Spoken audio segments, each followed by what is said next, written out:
I'm down here at Darling Harbour on a beautiful Sydney afternoon, and I'm going to catch up with Brent Goldman from Nexia Sydney, and we're going to talk through a little bit about their business, a little bit about their perspective on search and what they see for the future.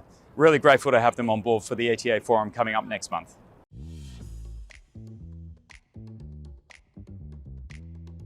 So to kick things off, why don't you just tell us a bit about Nexia Australia and what you guys do in the market here?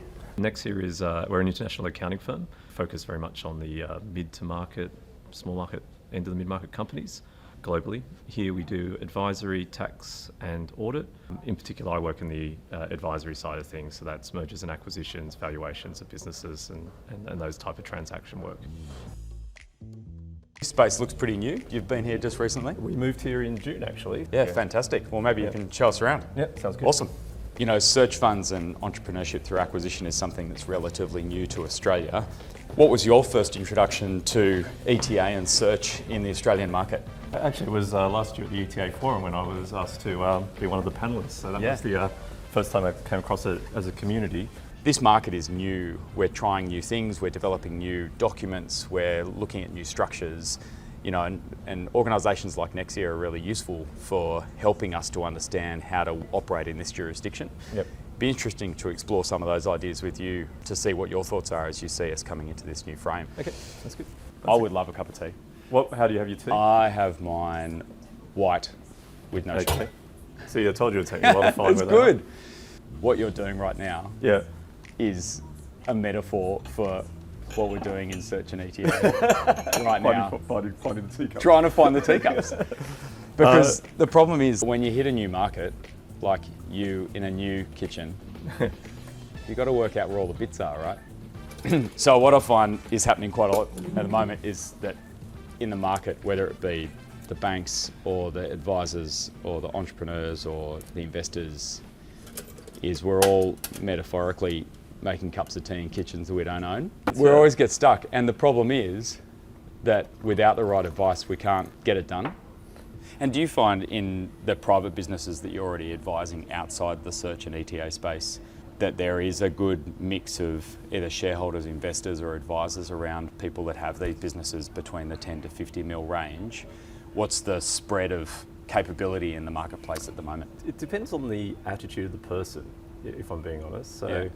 So you can have some of those smaller end businesses who've really got good experience in the past, actually a lot of like the ETA search people, and they know what they need. They're going to be bringing in experts in the area.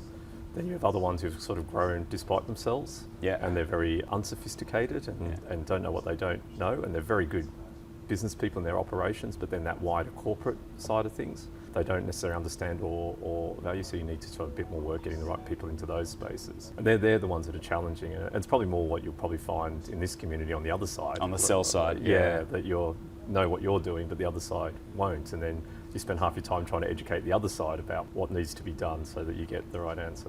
Fundamental to ETA is buying a business instead of starting one. So in order to buy one, you've got to have someone to sell it to. And so navigating that conversation with the vendor is really, really important. What other challenges do you see for kind of the search model or the ETA process in the Australian market at the moment?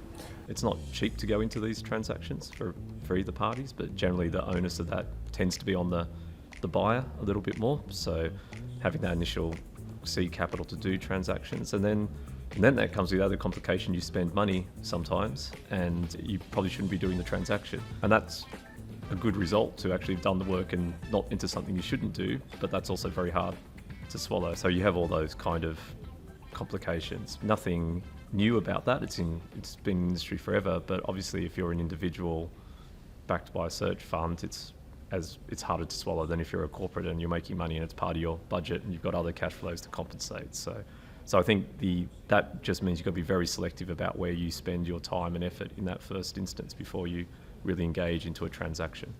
And so from your perspective, you've known a bit about search and ETA for the last kind of 12 to 18 months, and you're seeing more of it coming into the marketplace. What do you see as being the biggest opportunity for the model in the Australian market over the next 5 or 10 years? That legacy thing. Sometimes people don't want to sell to a corporate. They kind of really like the idea that they're selling to someone who's going to continue the son or daughter that they never had. Basically, that's actually a really good way of describing it. That's kind of really what you're going for, the son or daughter that you never had. Yeah.